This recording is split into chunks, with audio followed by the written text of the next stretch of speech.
Hello bachcho, let's start the question and the question says the pH at which a dipolar ion does not migrate from an anode to cathode in an electric field is called option A isomeric point, option B isoelectric point, option C inflection point and last है हमारे पास equivalence point.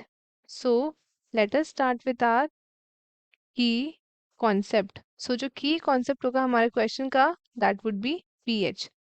सो pH को आप कैसे define करते हैं? PH is equals to minus log H plus ion concentration. तो it is a negative logarithm of hydrogen ion concentration.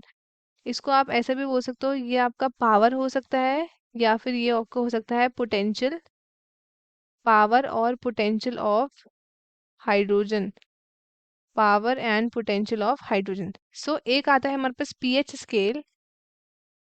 PH scale ये आपका रेंज करता है 0 से लेके 14 तक. 7 इसमें क्या आता है आपका? ये आपका न्यूट्रल आता है. अगर पीएच हमारा बिलो 7 है तो वो क्या कहलाएगा आपका? That would be acidic. Below 7 आपका एसिडिक होगा. अगर अबव 7 करते हैं तो ये क्या बनेगा आपका? ये बनेगा आपका बेसिक. Above 7 and below 7. तो ये हमारे पास है की कंसेप्ट अबाउट द पीएच. हमसे क्वेश्चन में पूछा है कि भाई बताओ पीएच जिसमें आपका dipolar ion does not migrate from anode to cathode in an electric field, उसको हम क्या बोलते हैं? सो हम बारी बारी सबका एक्सप्लेनेशन लेंगे. सबसे पहला ऑप्शन देखेंगे हमारा आएगा isomeric point. Isomeric point. So अब इसके बारे में डिस्कशन कर लेते हैं. ये आपका वो पॉइंट है जिसमें आपका कंपाउंड एग्जिस्ट करता है with isomerism with another compound. Compound आपका क्या करता है? ये आपका एग्जिस्ट करता है विथ आइसोमेरिज्म. आइसोमेरिज्म में एग्जिस्ट करता है with another compound. Another compound. तो जो क्वेश्चन में पूछा है उससे तो इसकी डेफिनेशन बिल्कुल ही अलग हो गई. सो ये ऑप्शन हमारा इनकरेक्ट हो गया.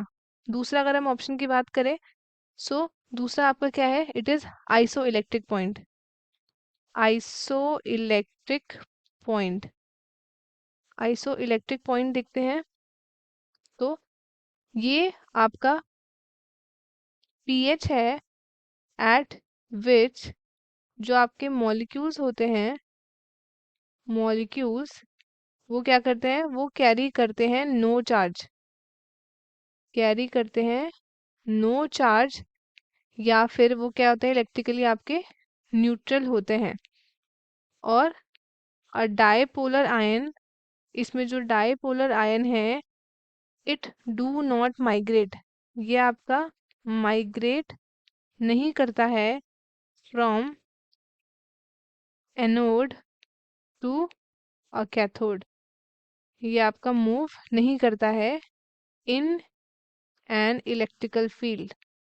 इन एन इलेक्ट्रिकल फील्ड. सो यही हमारा करेक्ट ऑप्शन है क्योंकि हमसे क्वेश्चन में यही पूछा था. ऑप्शन नंबर सी देखेंगे अगर हम, that is inflection point. Inflection point अगर हम देखें तो इसकी डेफिनेशन क्या है? इन्फ्लेक्शन पॉइंट आपका वो पॉइंट है जिसमें slope of the titration proceed करता है टूवर्ड्स द इक्विवेलेंस पॉइंट. ये वो पॉइंट है जिसमें स्लोप ऑफ टाइट्रेशन ये क्या करता है? ये आपका प्रोसीड करता है towards equivalence point. Towards the equivalence point. तो ये वाला स्टेटमेंट भी हमारा क्या हो गया? गलत हो गया है. अगर हम लास्ट ऑप्शन देखें that will be equivalence point. तो जो आपका इक्विवेलेंस पॉइंट होता है ये आपका वो पॉइंट है एट विच एसिड और जो आपका बेस रिएक्शन है ये आपका क्या हो गया है? ये हो गया आपका न्यूट्रलाइज्ड.